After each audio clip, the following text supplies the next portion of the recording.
Let's go back to Pride for a second, because we were just talking about Hua, Yeah. and he is one of a few guys who's come over, and maybe the conditioning wasn't up to snuff. So not only was it less organized there, but also with the fighters sometimes maybe not as professional in terms of the kind of conditioning across the board. I don't think that's it at all, because I think most of the fighters in Pride were pretty professional and, Yeah. and very competitive and dedicated. I think he didn't look good in his first fight in UFC because he had knee problems. I guess a little bit similar to what happened to me. And in his fight against Coleman, I don't know what happened. Maybe it was because it really was his first fight after a year and a half. It sounds like a bunch of excuses, but to a fighter, it's not. It's reasons. Right. Who are you going to have in your corner on Saturday night? I will have Firas Zahabi, Marcus Suarez, and Eric O'Keefe. Marcus, he's been with you a long time. Yeah, hasn't he's my coach. He's like my father, and I love having him every fight.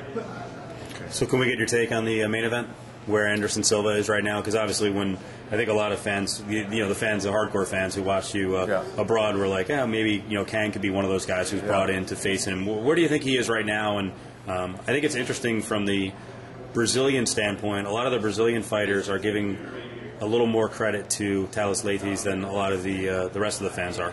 Yeah, Thales Leites definitely comes in with some tough credentials, with his jiu-jitsu background and everything he's done in UFC. But, I've seen how Anderson trains. I've seen who he trains with. He trained with Andre Galvão and Jacare, who are very, very good jiu-jitsu practitioners themselves. So I don't think he's going to come in unprepared. He's the champion for a reason, and that's because he knows how to get ready and he never slacks off in training. I don't think it's going to be an easy fight for Thales Leites. Can he do it? Yes. Will he do it? I can't say. Well, we keep hearing that. Take this guy to the ground. That's where he can be had. Is the window closing with each 6 months that goes by? Do you suspect that he's just getting better and better? Maybe at his one weakness, and the opportunity may go bye for all the 85s. I think of course he is getting better because everybody does and they keep improving. But I think it's also he's gaining in confidence with every victory that he gets. He's been on top for so long now that I think he's used to the pressure of a title fight. A lot of people don't realize that fighting 5-5s and all the extra media coverage and attention that you get really wears down on you. So you think it's a big disadvantage maybe for the opponent each time that they have to deal with that too? If for the you first can't time? deal with it, yeah, it's going to be a disadvantage for Thales Leites.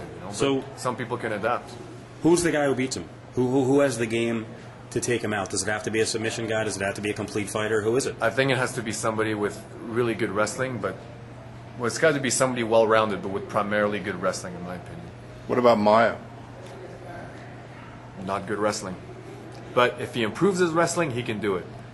But I think Anderson Silva is too crafty to let himself get tricked into, let's say Maia shoots, Anderson Silva's going to sprawl, Maia's going to try to pull guard probably. He'll back right out of it or just play possum until he gets stood up, How? Excuse me if this is a stupid question, but how, for people who haven't gone through the belt system, you've got black belts. Silva's a black belt, Leites is a black belt. How much difference is there? How can you describe the difference between some black belts? Well, there's different levels of black belts, of course, because some have competed in actual jiu-jitsu more than others. I don't think Anderson Silva has done any Brazilian jiu-jitsu training, and it's also not his strong point. It's not where it's not his bread and butter, so to speak. So there's guys like Demian Maia. I guarantee you he trains probably 80% Brazilian. I can't say for sure, but I'm assuming that he trains a good 80% of his time training jiu-jitsu. So I think his jiu-jitsu is going to be sharper. Anderson Silva, of course, he's training a lot of jiu-jitsu, but he's also diverting a lot of his training to the stand-up and the counter wrestling and all that stuff. Is Silva's jiu-jitsu more like, when I think of GSP's jiu-jitsu, I think of more MMA jiu-jitsu than sort of the pure jiu-jitsu. Yeah. Would Silva's be that kind of way too, more MMA than the... I don't think so. Most of the jiu-jitsu that comes from Brazil is a little bit closer to the original, the real, very technical, and I don't want to say more technical, but just in a different way, I guess, so to speak.